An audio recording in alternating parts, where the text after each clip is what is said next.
नेहमीप्रमाणे सकाळचा बोंगा म्हणजेच संजय राऊतने देवाभाऊंच्या दावोस दौऱ्यावरून नसलेली अक्कल पाजळली. या देशातल्या कंपन्यांशी करार डावोसला जाऊन करणार असाल आणि त्याचे फोटो झळकावत असणार सर्वत्र, जगामध्ये हसं होतं असं अनेक तज्ज्ञांचं म्हणणं आहे. मी वाचलं मागाशी की भारताचं जगामध्ये हसं होतं. अशा वेळेला आकडे कशाला फुगवून सांगताय? ज्या गोष्टी तुम्ही मुंबईत बसून करू शकता त्यासाठी अशा प्रकारे पंचतारांकित पिकनिक करण्याची गरज नाही.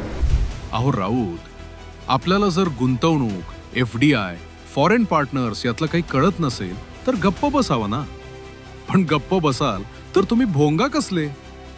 पहिली गोष्ट तर ही आहे, भारतीय कंपन्या असल्या तरी त्या गुंतवणुकीमध्ये FDI कंपोनंट आहे. दुसरी गोष्ट, परदेशी गुंतवणूकदार सर्व दावोसमध्ये एकत्र येतात, नेटवर्किंग होतं आणि त्यातून गुंतवणूकदार करार करतात.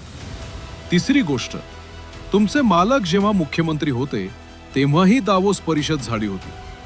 अर्थातच उद्धव ठाकरे घरकोंबरे असल्याने ते दावोसला गेले नव्हते. त्यांनी काहीही कारण नसताना मुख्यमंत्री, उद्योगमंत्री नसलेल्या आदित्य ठाकरेंना दावोसला पाठवलं होतं.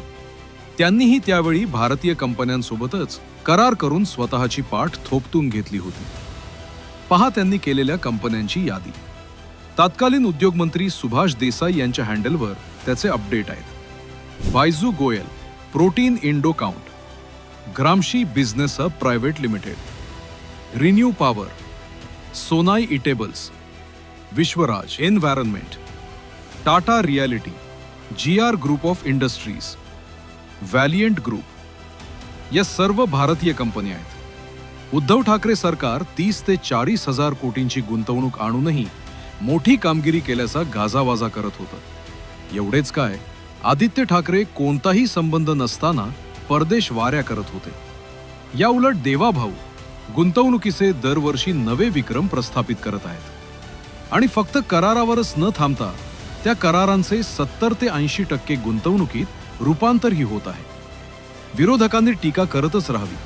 देवाभाऊ मात्र महाराष्ट्राला विकसित करण्यासाठी अखंड मेहनत घेत आहेत आणि घेत राहतील.